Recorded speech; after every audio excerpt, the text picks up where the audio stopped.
We are now streaming both live to Twitch and YouTube. This is an awesome hardware show. We do it every single Tuesday at 5:30 p.m. Pacific time, or roughly 5:30 p.m. Give or take 15 minutes to plus or minus half an hour.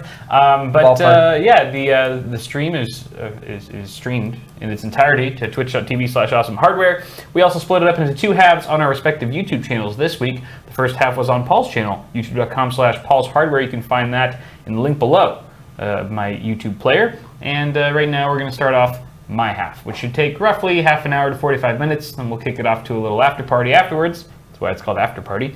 And then we'll all go home and carry on with our lives. But for now, let's do this shit. Speaking of which, sorry, I didn't mean to start off with that. Dang it! Generally, we start the show off with an adult language warning. There's an adult language warning. Occasionally, we will use adult language, as just demonstrated by Exhibit A few seconds ago. So be warned. We also like to have a few drinks on the show. So feel free to have a drink along with us if you're drinking responsibly, of course. Today we are drinking a variety of spirits, including an Imperial 90-minute IPA from Dogfish Head, one of my personal favorites. And we also have some Highland Park 12-year age, provided by Paul himself. I brought that over. In true Dusty fashion, as well as some old Chardonnay from his wedding. Sign of quality. His wedding 7 years ago, which we have both been too scared to open as of yet. Oh, we would need a wine opener for that. We do have a wine opener. If we were to actually do that. Would you? Are you interested at all, or maybe during the after party? I mean, if we even get that far. Curious to take a sip, just to see what it tastes like. Right. If there's any psychedelic effect or reaction. It's just turned into wormwood. Yeah. Oh yeah. Maybe from Chardonnay to absinthe. Just gotta leave it in your cupboard for it's pretty common 7 years. From what I understand. It's pretty common practice. Yeah. I mean. It's like they've been doing it since. It's like for teenagers who are looking at just like I gotta figure out some way to get high. Well, here's how you gotta do it. You just get this bottle, leave it in the cupboard, 7 years. Super fucked up. So basically, the shit we're about to drink is considered by teenagers between that and Tide Pods. Oh yeah, Tide Pods. Or I guess it would be bath salts. Oh wow, we actually have. It's a rabbit. Wifey Sauce has got. Oh yeah, we got this earlier this week. Oh yeah. Because can you show me how it works? Because I've never used one. I've only used the sex toy version of the rabbit, so this is actually. We've got 3 or 4 of those different. Wow. Okay. Really? All right. Yeah, don't get them confused. Don't use that. Wait, are we doing this now, or are we waiting for the after party? We can do it. Well, it's cold now. We can maybe take an initial sip of it. Sure, why not? We have the glasses out and everything. Yeah, don't confuse the wine opener rabbit with the sex toy rabbit. You'll have a bad time. All right. Is this even a cork? Here, I've got a knife. Yeah, it is. You need a knife? Oh yeah. No, it's good. It's have to peel off. No knives needed for the $2 check. All right, so is it really $2? Yeah. Wow. That's pretty awesome. Yeah, so you gotta take these side and you wrap it around there. Like, how do they make the money on it? Like that, so you got a grip on it. Okay, so you grip. And then this you just lift. And it's automatically gonna twist. Drills it in. The cork right in there for it. Right. Just right in there. All the way. All the way. Firm. Then you just crank it back the other direction. Okay, don't pop my eye out. That's what I'm assuming here is what you do. Wow, that was really stuck. Wow. That was really stuck in there. That's 7 years of stubbornness. Does work really well. All right, I can see why. That is so much. That's an amazing invention. Like, I hope whoever invented that is a billionaire. This does not smell good. Does it really smell bad? Oh. Oh no. It's because is that normal? Yeah, it's the bouquet. Fuck you! It's the bouquet. It's a bouquet of rotten flowers. Very fruit forward. It smells like it's. I mean, I know it's Chardonnay, but it smells very overly fermented. This is a bad idea, dude. It really smells like a child's asshole. It looks like cider. It's like the same. Oh, it's not. Dude, it's not getting better. I don't know, man. I'll pour some too. My wedding was in 2012, if you guys are wondering. Oh my god. That's it. I'm just doing a little taster here. Is Dude. like it possible wine, to go bad? If wine goes bad, it turns into vinegar. That's what happens with wine. It turns into vinegar. right? We're approaching vinegar territory here. Like, will we die if we drink this? I mean, it's alcohol, right? Alcohol is supposed to be a disinfectant, so it's impossible for it. It doesn't smell right at all. I've never smelled Chardonnay that smelled like this. It just doesn't smell right. So, chat seems to want us to do it. Well, of course they do. They don't care what happens to us. I don't know if we should. They don't care about our well-being. I don't know if we should take their advice or anything. They want it for the lulz. All right. For the first time ever, I'm gonna take a glass. I'm gonna drink some wine and chase it with scotch. Chase it with the whiskey. This will kill all the bacteria, right? This is a bad idea. Bottoms up.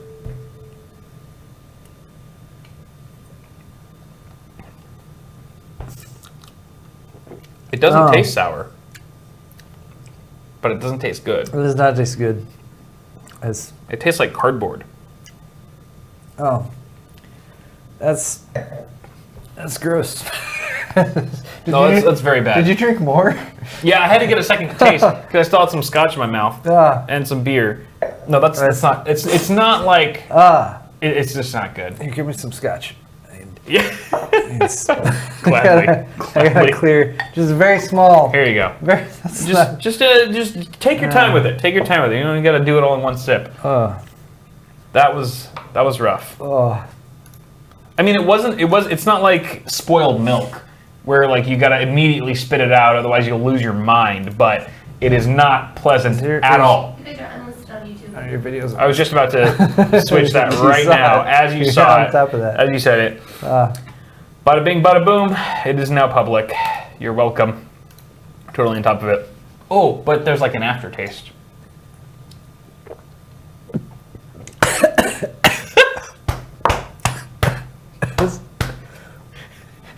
I'm not good at drinking whiskey. You got this, man. Oh, you're cupping from the whiskey. I thought you were cupping from the wine. No, that was the whiskey. Sorry. Did not take a smooth pull of the whiskey there. I have just before we get into it, I have a funny story. When I was at the Linus roast, we were having drinks afterwards. I was with Jay and Jerry Barnacles. And I ordered like a Macallan 12 because Linus was like, drinks are on me. I was like, fucking Macallan 12, give me the top shelf shit. Yep.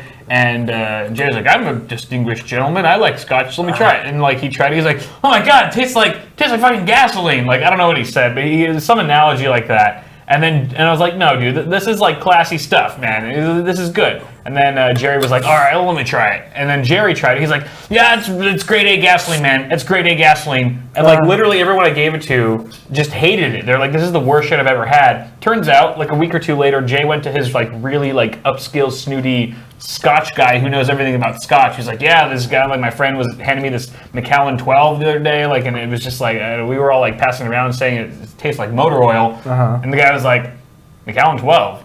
That's good shit. That shit's fine. That stuff's really good, actually. So it really just goes to show that even like the nicer scotches, like I would consider this probably a $50 or $60 bottle, is an acquired taste.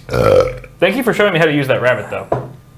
I will be using that plenty. I just discovered another trick of the rabbit. Oh, is it safe for work? Okay. To get the cork off of the corkscrew. You can hold it. You just grip it with that, and it pulls it back out, and there you go. Beautiful. How cool. Intelligently designed tool. This was like $40-$50, worth every penny. For people who don't have the basic skills to open a wine bottle with the standard corkscrew. Which we've been using for a long time. It sucks. This is a tech news show. Yeah. In case you forgot. So we're going to talk about tech news, damn it. And somehow viewership is still hovering close to 1,000 on Twitch, and it looks like we have a few viewers on YouTube as well. So that's good. We haven't completely lost your interest. But we should probably move on to some actual fucking tech news. Starting with the Nintendo... Did we do the stores? I don't know if we did the stores. Stores. Oh, you can buy things from our stores. First of all, we are whores. We sell ourselves. We sell ourselves for money. Bitwit.tech/store is a store that I own and sell things on. Yeah. And if you buy something... I have to keep my promise from Paul's half. I will not thank you. Restock your you'll get you'll get a very angry confirmation that you purchased something from me, but I will not say thank you. just in this one special episode. And then paulshardware.net, plenty of good options there. Solid quality glasses, mugs, shirts, hoodies, everything, you name it. Literally, this is all you need in life. Sell all your shit and just buy everything from Paul's store, and you'll feel like you need nothing. Well said, sir. Yes. Let's move on to the Nintendo Switch. News. That the folks over at Digital Foundry decided to overclock and actually saw some interesting results. Huh. So, as most of you know, or maybe a portion of you know, I'm getting drunk. The Nintendo Switch features an NVIDIA Tegra X1 SoC.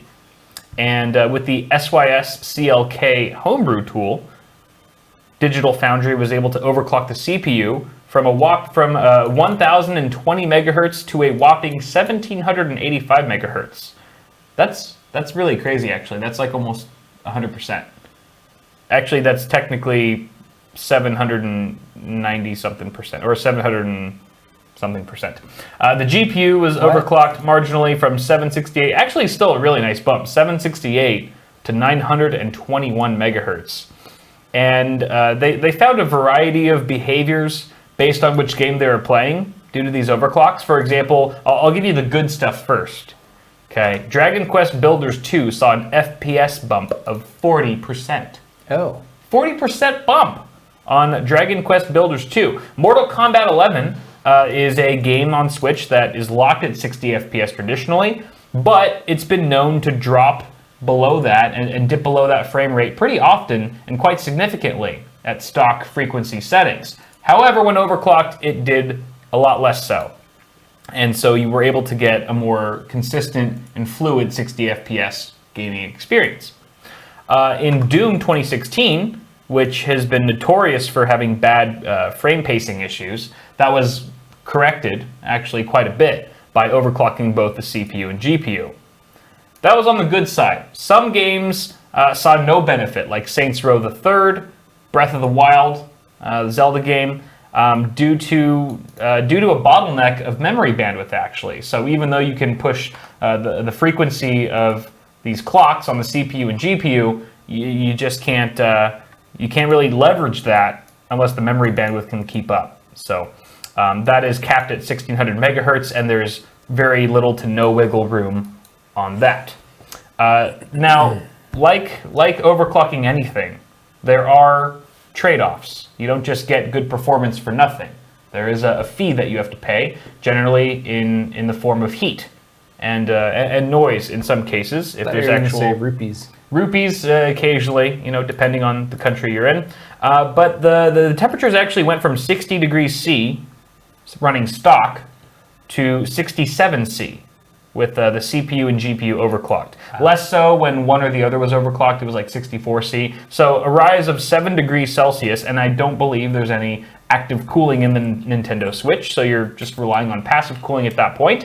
So maybe 7 degrees C doesn't seem a lot in the PC world, but could potentially pose some issues on a tightly bound portable device like the Nintendo Switch.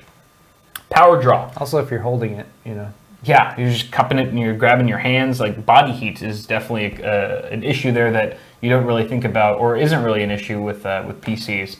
So that's also something to consider. Power draw definitely increased from 16 to 20 watts. Switch chat said that there's there's a fan that turns on as active. Oh, there is? When it's docked. Oh, interesting. Okay, so yeah, they did all this testing docked, but there was no mention in the article about what acoustics were like, if the fan scaled up or if it ramped up as the temperatures increased. It just mentioned temperatures. So power draw, however, did go from 16 to 20 watts, and I would imagine that would be more of a concern if you were playing handheld, running off the battery, than docked, where you have AC wall power. So this is all to say that you can overclock your Nintendo Switch and see some pretty nice gains from it. As long as you're willing to take on the shortcomings of heat and power draw, you can actually get a better gaming experience in certain titles, whereas others will see less of a benefit. Cell was also pointing out that this is on the older 20 nanometer Tegra X1 and not the newer 16 nanometer Tegra X1. Oh, okay. I didn't know there were 2 versions. So is the newer version, when did that release? Probably, was that one of the new, did they like re-release the Switch recently? I know they're doing like the Switch Lite, which is different, but they're also doing the new Switch. I think one of us talked about it in a previous show where we were trying to, like, based on the retail box, you could tell which Switch was the new Switch versus the old Switch. Oh, yeah. Is that, potentially that is what he's talking about. If that's the case, that's a very newly released version of the console that would apply to. So thanks for that, Sal. Yeah, thought I would just kick off today's tech news with an overclocking video game console story, which doesn't happen every day, you might say. Next up, we can talk about some more PC-related news, which is AMD potentially readying their Navi 23 high-end NVIDIA killer. NVIDIA killer. NVIDIA killer. NVIDIA killer. Someone Twitch clipped that. That's probably a glorious moment in awesome hardware lore. I wasn't full screen on us, though, so damn it. Probably did track. Someone will blow it up. Anyway, this is a rumor, so grain of salt all around. It's also from WCCF Tech, so maybe 2 grains of salt. We have rumors that there's a second-gen RDNA card on the rise in development, which is very exciting. Comes from Red Gaming Tech. They've reported that AMD is working on 2 new GPUs, Navi 21 and Navi 23. 23 being, of course, the one that we're most excited about, as that is the one that's supposedly being referred to internally as the NVIDIA killer. Oh. So it's probably going to be faster than the Navi 21. Bold statement. It's very, very bold. Somewhat violent. I like it. It arouses me. NVIDIA is working on stuff for 2022, though, potentially. RTX 3000 series, anyone? So even though they're calling it NVIDIA killer, it's all contextual, right? Are they saying it's an NVIDIA killer based on what NVIDIA currently has, like their RTX 2000 series with Turing, or are they looking down the road and... Or it's a graphics card integrated into some sort of like a mech or a bot or something like that with AI, because they've been working a lot on AI. And it actually shoots down... Hunts down NVIDIA... Like the Terminator. Like employees or something and like kills them. That would be... Oh, Jesus. That's a really dark That's turn. a little bit more literal of a take on it. I'm just saying Yikes. It's not outside the realm of possibility. Good God. It's a WCCF Tech article. You never know what's going to happen. Just Jensen with a crosshair on his head. You never know. You never know what AMD's brewing. We never know what any of those big honking tech companies are brewing. That. I said no such thing. Also, Twitch clipped that, so we know that Paul said that. Yeah, this is going to be built on the 7nm plus process node, most likely. We're also seeing hardware level ray tracing support on this new wave of Navi cards, which is something that people were wanting, that they felt was lacking on this current series RX 5700 cards. So we will potentially have hardware level ray tracing support, that also aligns with AMD's statements with the 5700 launch, which was that the 5700 doesn't have hardware ray tracing. Yeah, but it is something that they were working on. So. Right. Yeah, I mean, I have to imagine that they were, AMD was working on Navi 5700 before, the RTX cards even launched. So maybe it wasn't something they initially planned for, and so they're getting it on this next generation, which is fair. We'll also potentially see HBM2E video memory on these cards, which is what Paul was talking about in his half. So watch that if you have no idea what the hell that is. But basically, the total memory bandwidth is going to be much increased with this new type of video memory. You're potentially getting 410 gigabytes a second on a single stack, and going up to about a terabyte a second with 2 stacks, which is just insane. Even with 1 stack, as Paul had said, is going to outperform. That was 460. Yeah, just article I had said 460 megabytes a second. Okay. The articles say different things. I mean, either way, it's still ridiculously fast. Roughly 400-ish, 400 to 500 gigabytes a second, and roughly a terabyte a second with 2 stacks. Even 1 stack is going to outperform the memory bandwidth of an RTX 2080 Ti, which is absolutely crazy. We're also potentially going to see a 1024-bit wide bus interface, which is same as current HBM2 memory. and a high-end gaming GPU that's featuring HBM2E could potentially feature up to 32 gigs of memory, which would double down on what the Radeon 7 currently offers at 16 gigs, which also, as Paul had mentioned, is the GPU that, the consumer GPU that has the most VRAM on the market right now. So we might double that with Navi 23, and it's pretty much it. Available now. No, that's really funny that I did a typo and I actually put available now in the United States for $290, but that's part of a different article entirely. So no, you cannot buy the Navi 23 GPU for $290. That would be awesome. Can't read your notes right now.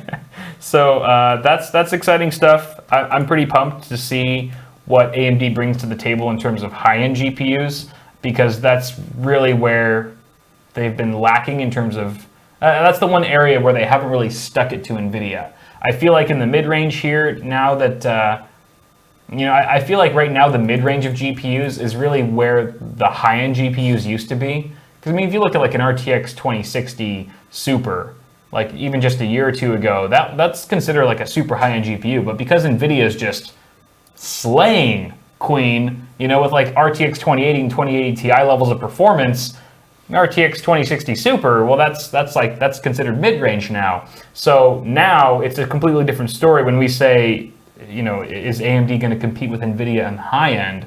We mean RTX 2080, 2080 Ti levels of performance, which is pretty substantial compared to anything we've seen previously.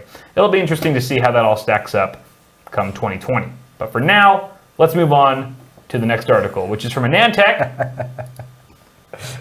This is like an evil laugh, like you're like plotting someone's demise.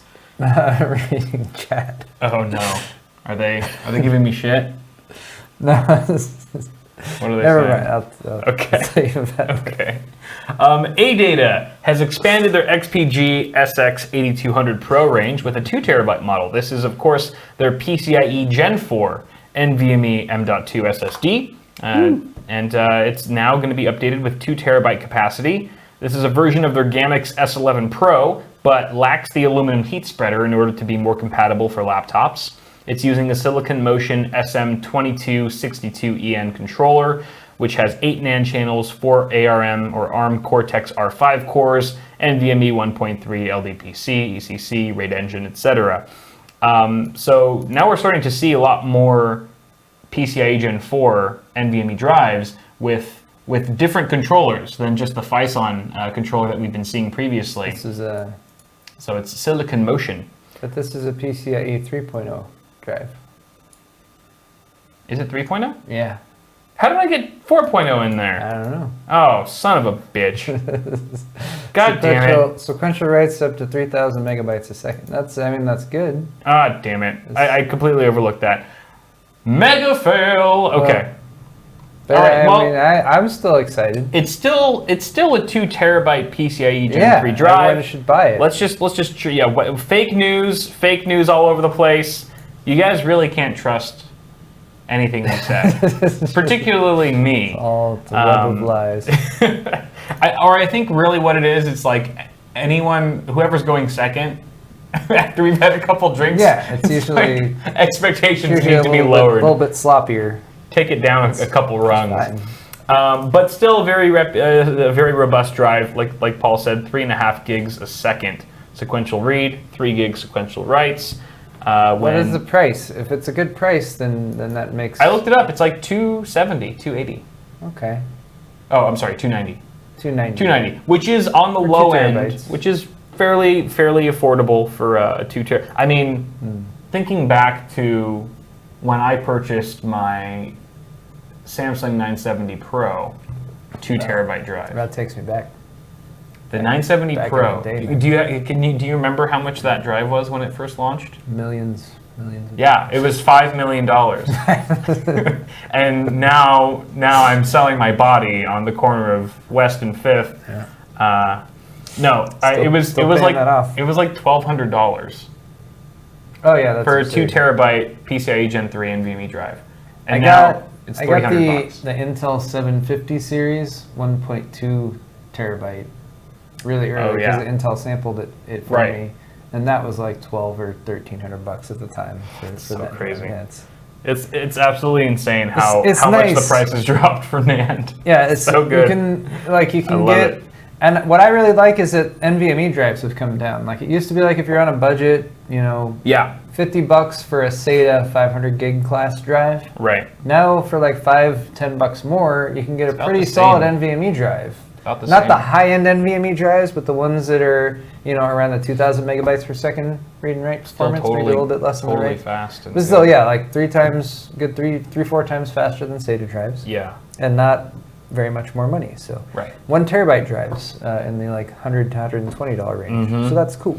I like that. We're living, like, We're living in the future. Every we're living in single the future. second, except every single second is actually the present. So we're living in the present, which then becomes the past. It's funny because what you're saying is so basic and obvious, but it sounds so deep and profound. I know. It's deep but not profound. Deep and not profound. Oh, Technically. that also takes me back. It's a good one. Okay. Anyone? Anyone? If you know, you know.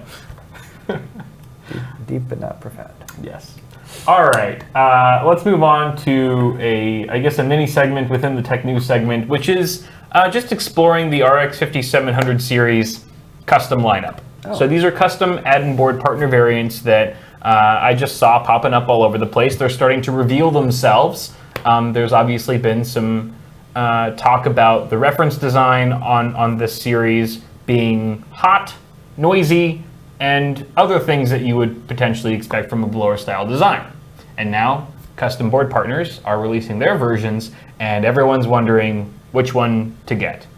We will not be answering that question today because this is a tech news show that we're streaming live and we don't have any of these samples in store with us and we haven't done any testing. But we will be showing them to you, bringing them front and center so you know what options are available and what's being talked about at the moment. So let's start with Gigabyte. They have their Radeon RX 5700 XT gaming OC that has recently appeared on the US Amazon store. Wow. And for $20 more than stock reference design, which is not bad, you're getting a 3-fan cooler. That's $370, by the way, right? Yeah. Okay. Or no, it says 400 and scroll down. It actually says 420, I thought, but I could be wrong. That's too expensive. No, I'm thinking of something else.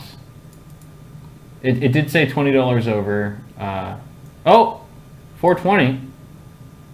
It says cost $20 more than Oh the no, I'm reference sorry. model. No, I was It's the XT, my- not the non-XT. my brain What's the word for that thing? My brain. my brain had the values of the 5700 cards off by $50. I was thinking Common mistake. I was thinking the 5700 was 300, and then the XT was 350. And, Oh, if and the only. XT 50th anniversary edition was 400. But If only. 350, 400, and 450. Yes. That's been corrected. All right, sorry about that. Let's Aye. move on. You're right. Aye, Captain. $420. So yeah, for $20 over stock, you're getting a triple fan design, cooler design, bigger heatsink, 5 direct contact copper heat pipes, higher clock speeds, which we don't know of just yet, even though it's on Amazon. There's no listing. We might be able to go to the Gigabyte page if you want. You can look at the Gigabyte page to see if you can find it to see what kind of boost clocks are involved here. I can do that. What the Gigabyte factory has dialed in. It is a 2.5 slot card design,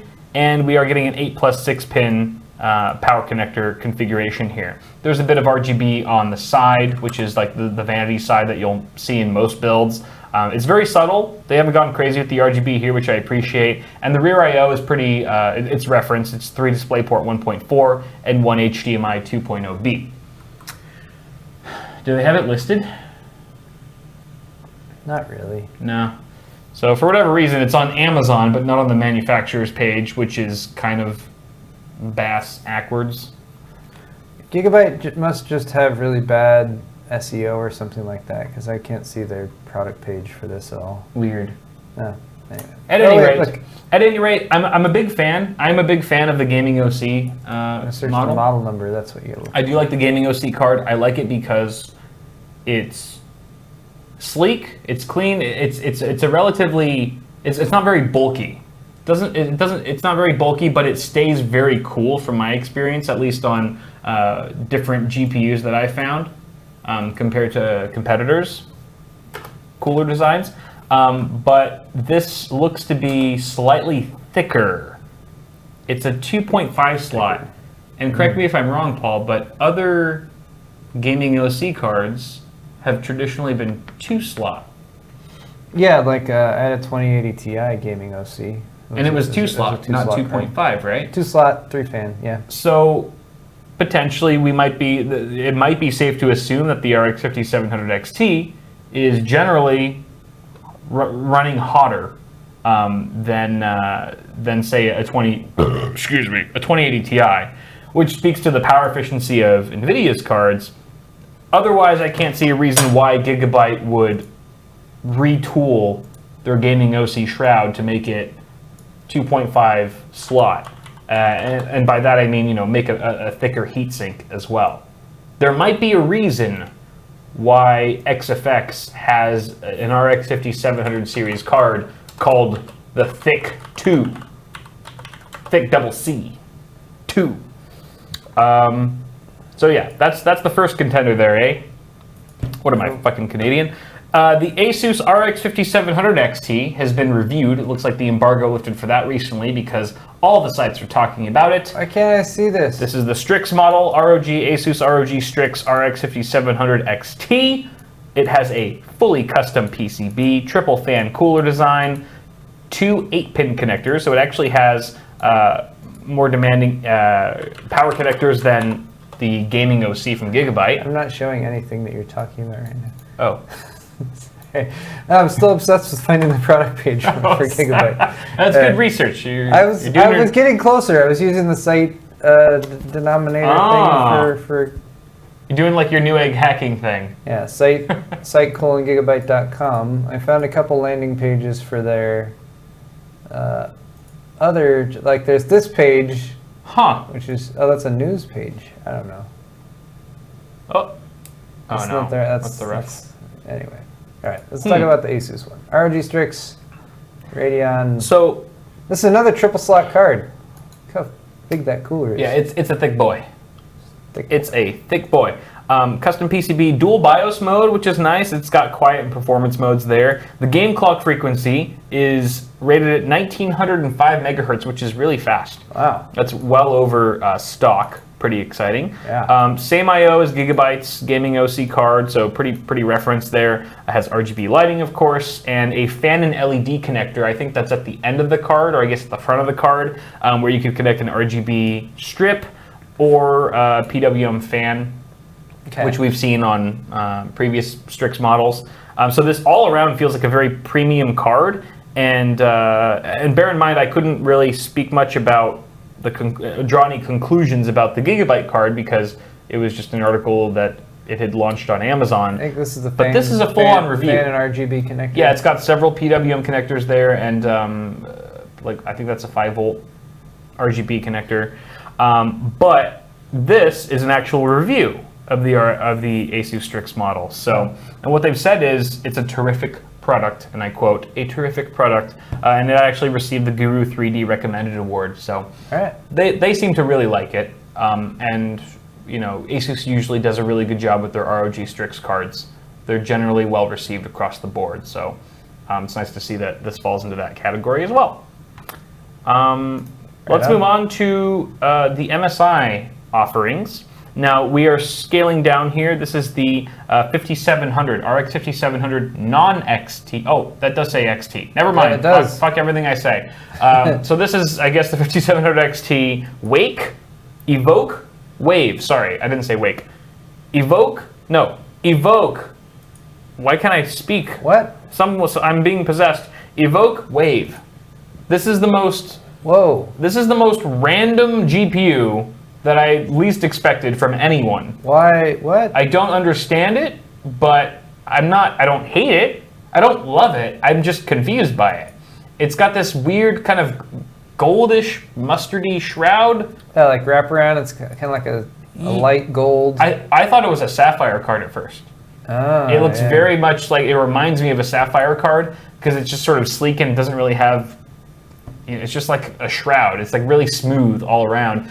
Twin fan and backplate and all that, but it's like got this weird copperish, I guess, or it's more of a gold finish. Like this thing. And it's on got the this end. weird design on the It's side. interesting. It's a confusing card, to say the least.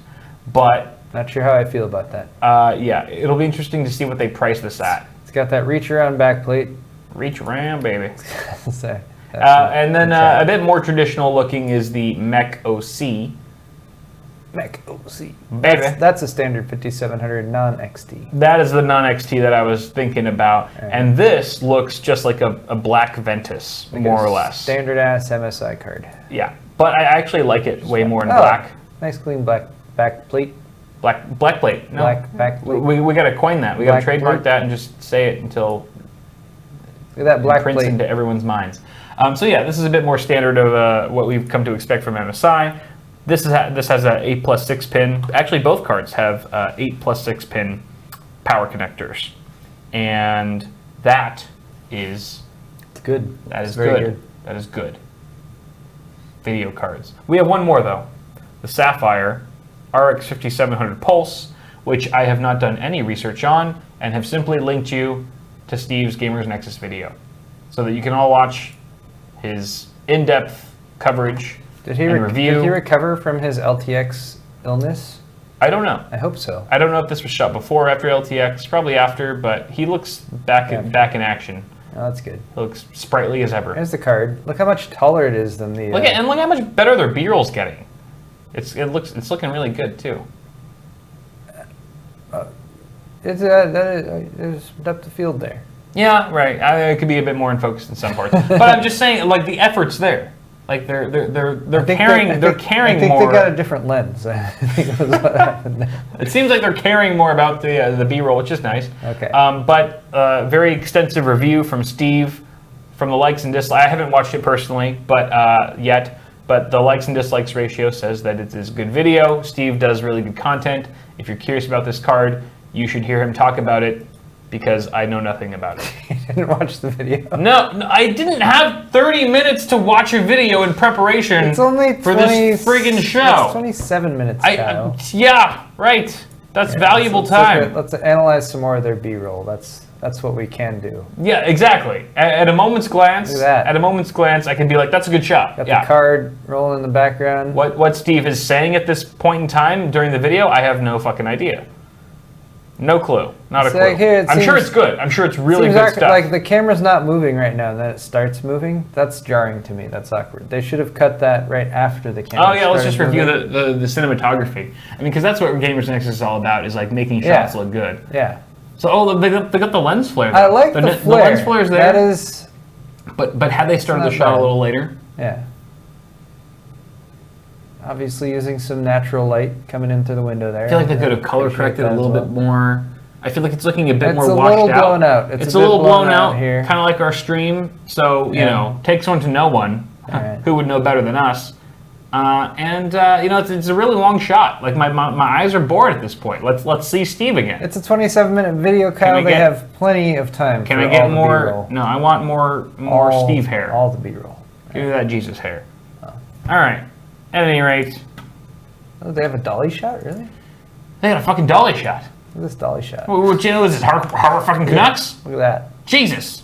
Look at that dolly. Look at that dolly. Look at that dolly. And is Damn that it. like a new set? Like I don't recognize that set. They have like I a don't back. know. Look, this is what is this? A TLD video? I don't know. It looks like fucking. What is it? MKBHD? That's a. Dropped. I dropped the bottle opener. Sorry about that. Whoa! What's going on down here? This is like a Hitchcock shot right here. I'm impressed. You said really cock. impressed. All right. Hitchcock. Let's move on. Let's fucking move on. Good idea. We have one more segment, which is Pimp My PC. You guys tweeted us pictures of your PC, and we're gonna yell at you and tell you how bad you Say did. it's stupid. This is bad. Bad. Listen to us. Yeah, so, okay, Lorenzo Soris has been submitting pictures for Pimp My PC for the last 30 years. Every single time we do this episode, he always submits his picture, and for like 30 years, I've never picked it. Until now. I finally I thought you were gonna you know what the say, hell? and we're continuing that. And we're continuing to just not use his picture at all. Right. But I thought, mainly because it already looks good, but he seems insecure. He seems like you wouldn't be submitting your pictures, your system week after week unless you really thought you needed our advice. But altogether, I think this is a good system already. It's an HTPC gaming build, Okay. Fractal Node 605, Ryzen 1600, 16 gigs of RAM, GTX 1060 on Asus B350 motherboard with storage and stuff. So it's an HTPC. It doesn't have any tempered glass. You're not going to see through it or anything. But if we're just being nitpicky, because that's what we do on this segment, I would say that ketchup and mustard cables are not my first choice here.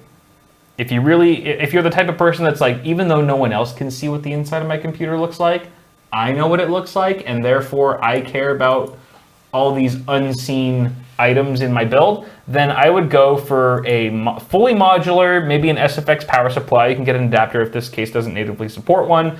Get some custom cables in here, and remove the power supply sticker. Wait, or remove the power supply. I guess if you're getting on an the new SFX power SFX supply. power supply, or Well, it could go either way. If he Okay. got custom cables for the CX750M, then he could just remove the sticker. But if he wants to ditch the PSU, then obviously start from scratch. Additionally, everything looks nice. I have a minor quibble with the cable from I was the about to say, the stock heatsink fan here. It's just it's coming off here. It's just there. It's there. Standing out a little bit. It's the easiest cable to You tuck could away. rotate it 180 degrees and maybe tuck that away a little bit better. Yeah. That's all. AMD should be at the top of the motherboard, not upside down. Fair enough. Even though the case is laying down, I still don't care. Which is weird because I feel like in most motherboards, when you put the AMD, one of the stock ones on, the AMD logo is either on this side or on this side. So I wonder if he already did a rotation on that. So he probably popped off the plastic shroud. Maybe. And I then- don't know. No, he definitely did, because you're right. It would either be on the left or right. In my experience, yes. Mine too. So, all right. Well, I've seen people do that because, believe it or not, there are certain like B-class motherboards that interfere with the stock AMD cooler. oh, okay. I've seen that on like an MSI board recently, where people like literally have to pop off the plastic shroud on the cooler, rotate it 90 degrees in order to get it to fit, because it doesn't fit either which way, east or west. So maybe that's what he did there. I don't know if this motherboard in particular has issues with that, but it does look a little odd with AMD on the bottom upside down. Apart from that though, your cable management in a build like this looks pretty good, and I can't really fault you for much All else. right. One last thing to add. I want one more 80 or 90 millimeter exhaust fan here, just to fill in that other slot there. Oh yeah, And balance that out. Okay. bit more balance pressure. Those are my suggestions. Good call. Okay. Bryson. Ryzen. Ryzen 5 2600 with 16 gigs of 3200 megahertz RAM, RX 580, 640 gig SSD, 500 watt power supply, computer case with red fans, because I'm a gamer. Huh. Interesting capacity It's on that racist. SSD there. Right? 640 gigs. Looks like a silicon power. I didn't know they offered those drives in that capacity. All right, so we got the red fans. All right, Cool. I appreciate your honesty here, but we got a definite computer off the floor. Computer off floor. Mm. Why is it on the floor? Mm. You built this thing with your hands. You gave it love. You did all the things, and now you've got it sitting on the floor. It's Sucking up shameful. dust. Shameful. Get off the floor. Make a Disgusting. stand for it. Do something there. Beyond that, we have the classic complaints here of the ketchup and mustard cables. We've got a daisy chain going on with the PCI Express graphics. It's not looking that great. So, some cable extensions or just a different power supply with all black cabling might do you good. That's an EVGA 500 watt power supply, which is A+ rated, but it is on the lower end. So, you could save a few cents every month by going with a more efficient power supply. We also have another major faux pas, which is that the supplemental CPU power connector is routed over the graphics card, over on the left side there. Yeah, you can go And under. it's got yellow in it. That's gross. Super gross. This motherboard, or this case does seem to have some routing of cables behind the motherboard tray. But yeah, that just doesn't look good at all. What else? I don't know. I would want to rotate your cooler 90 degrees so it's in line with your rear exhaust fan here. I don't know if you have a top exhaust fan, but that's what I would want to do there. Any other thing to add, Kyle? No, I think you pretty much nailed it. Okay. You could benefit from a new case. This seems like a very budget case. The fact that you don't have some of your PCI, your expansion slots, because it's so cheap of a case that once you remove them, they break just off. snap off. Yeah. I mean, and that also kind of disrupts a bit of pressure balance and stuff for your airflow. I think overall cable management and tidiness overall would increase tenfold if you just invested in a slightly better case. This just in from chat, thanks to 512 Drifter. Your side fan here is set to exhaust. I noticed that too. It's probably not ideal. I would want to switch that around so you have fresh air flowing in right onto your graphics card. Yeah, flip that around. Do everything Paul said. Get your case off the floor. We've told you many tasks to do today. Now get on it. Bryson, And tweet us a so- picture of the refresh We expect this all to be taken care of very soon. within the next week. Right. Thank you. TuneZ, Tunes. Core i5 6600, a gigabyte GTX 960 graphics card, 16 gigs of DDR4, an MSI Z170 MS 7971, interesting, 250 gig SSD, and dust. Wow. This looks like, Bit of dust there. it looks like you just had sex with your scotch bottle. There's so much dust in here. I can't believe my eyes. Except with a Scotch bottle, Yeah, you the know, dust helped. I'm amazed that it's This still computer, functional. the dust is bad. Okay, so first off, ketchup and mustard. I think, yeah, you need a power supply or some way to hide the ketchup and mustard. Maybe get some extensions and I don't know. I don't know what you need to do here. You need a new power supply. If you care about aesthetics, there's no way that you're going to cover up any of those cables without a power supply shroud or replacing the unit entirely. The brown motherboard is kind of killing me Yeah. because it's a brown motherboard and wouldn't match with anything in the PC market except Noctua fans, which are also hideous. And Should also probably cost more than the motherboard. too. exactly. So you might consider upgrading your platform entirely because you still have a really nice case. Whatever case it is, Corsair, Be Quiet, whatever the fuck. It's still a really nice case. Yeah, it's a Be Quiet case. Upgrade your platform, get a new power supply or extensions, because if you get a new case, you'll probably have one with a power supply shroud. And you can just stash the ketchup and mustard hideousness in the basement and then get some extensions. And then, I don't know. Maybe you should upgrade your video card. Upgrade your video card. 960 is fine, I guess, for like. That's pretty underpowered. Your Pretty underpowered, Your even for 6600 1080p. still has some legs on it. Yeah. So yeah. But I wouldn't. The thing is, I would sell the 6600. Jesus. Look, just take $2,000 and do a new computer. Rob a bank. No, I would upgrade everything. I would literally. This is a system that is in need of a complete refresh. Needs a lot of work there. I I don't know if there's one attack vector we can recommend here. honestly think the only thing you could keep is the case.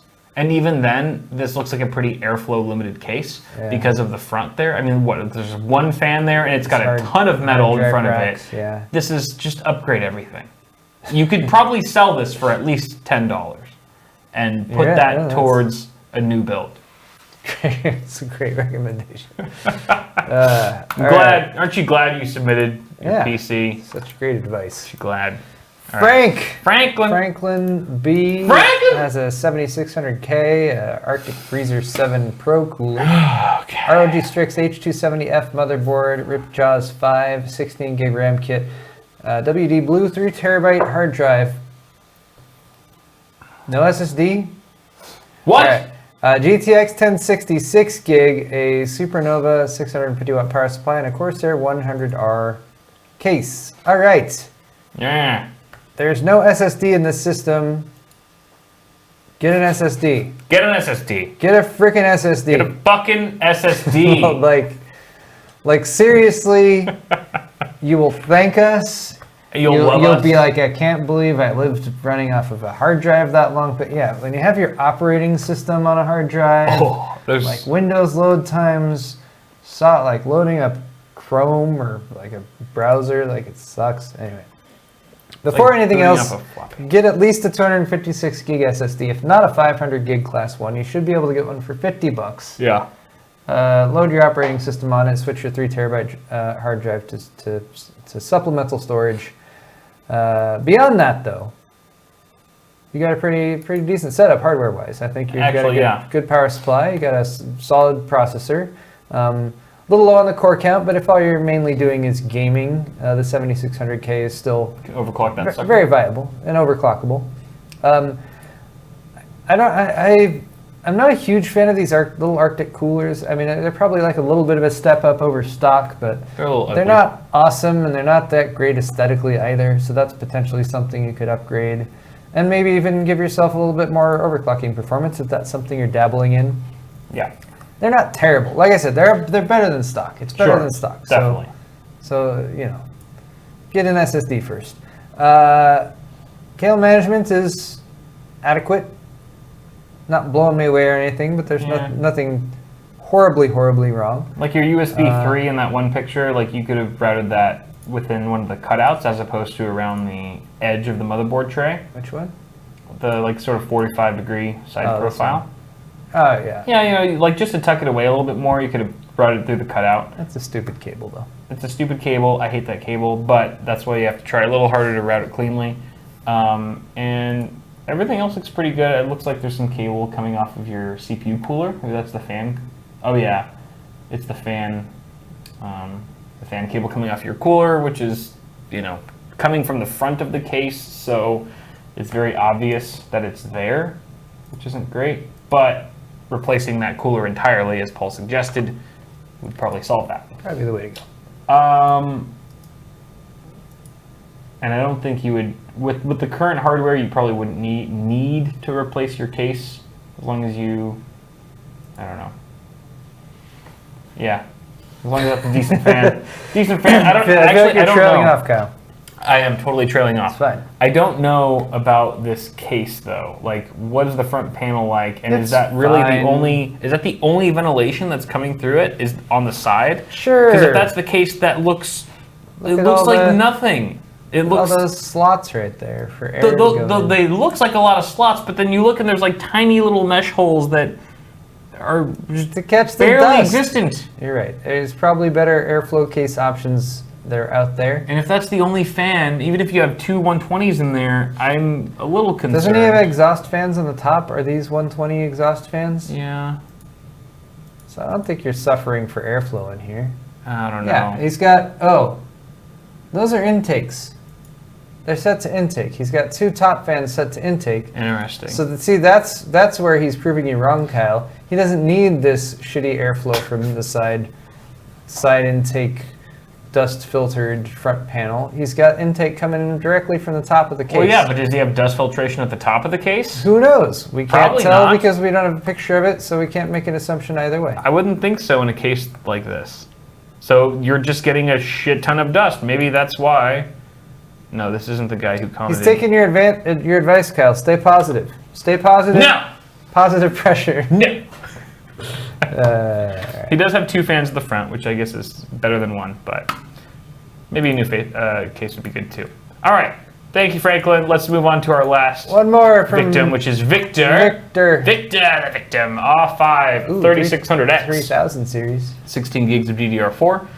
3200 megahertz, a WD Blue SSD, M.2 NVMe Intel 660p, 1 terabyte, 2 terabyte, blah, blah, blah. Meshify C, Noctua fans, and 2 Arctic Bionics fans, an EVGA for the win GTX 1070, and G2 650W 650 watt power supply, alongside the massive H5 Ultimate cooler, B350 ASRock K4. So this person has a Ryzen 3000, actually a 3600X CPU slotted into a B350 ASRock motherboard from several years ago, and looks like it's purring like a champ, which is nice. That's part of the AM4 package, is that you get that forward-backward compatibility, and I like that. That being said, if I'm looking at this build, the first thing that stands out to me is cables. I think the most egregious one is the kind of loop-de-loop going on here. Yes. I believe this is a supplemental sound card, Yes. and that might be for front panel audio. First of all, why do you have a sound card? No. No. What? Paul. No. Why? There might be a sound card that gives a little bit better performance than the built-in audio. I can't even think fine. that. I can't imagine that the sound card that he has there anyway, I can't imagine that it would really be even noticeably better than the onboard audio that's on this board. Chad is asking why his keys are hanging from the top. Is that what that Why are is? keys hanging from the top? Oh, What is this look at the hanging, little hanging keychain from the top of the It's case a little here? Spartan figurine thing. I don't know what the hell that is. Yeah, actually, I think you're right. It's like Yeah, a helmet. right. It's like, Old warrior dude. is that a USC thing? Is that a a USC? I Troy? don't know. The, You're only seeing what you want to see, Paul. no, it's a helmet like the Fanboy. Trojan helmet, maybe. Okay. Okay, so Alright. yeah, if you're going to keep the sound card, fine. Just tighten up that cable like Paul said. Take the sticker off of your SSD, the M.2, because the blue and white's not doing you many favors. And I think you would really benefit from some sleeved cable extensions that would take this build to a whole other level, because you have these, albeit black, but also really just basic power supply cables that don't look great. And just Very like glossy. an all-white kit would match with the fans. Yeah, all white would be great. Kind of make a nice pop. I there. agree with you on that. All Yeah. white. Go all white. You got, yeah, exactly. That'd be a good And choice. what's up with that CPU cooler fan? It looks gray from the side here. Yeah, Is that it? might be That needs to be the same fan. Use the same unless fan. it's a Noctua Redux? Redux. No, it's not. It's not. I can tell it's not, unless Oh, I'm stupid, okay. and I probably am. But Also, no, a bit of dusting in the bottom would help. yeah, We got some dust going on. Been very critical of the dust today. right. Can't have dust on anything. No, especially your Scotch bottles. Did you notice that he has on the rear fan, the rear exhaust, doesn't it look like a Halo Lux fan frame on there? Potentially, yeah, but we only have this one picture, so not sure what this looks like. It definitely looks like there's Lit like up, a right? like a Halo Lux or something RGB fan frame on that fan. Back here. If you're gonna go that route, if you want my opinion, go all the way and do it for all the fans. Not like the fans, like people who support you, but do it for all the physical bladed fans in your system, and I think it'll look a lot nicer. Okay, that's it. Thank Good. you. That's Pimp My PC. Good. That's my half. Yay. Thank you, Your Everyday Tech, for doing timestamps.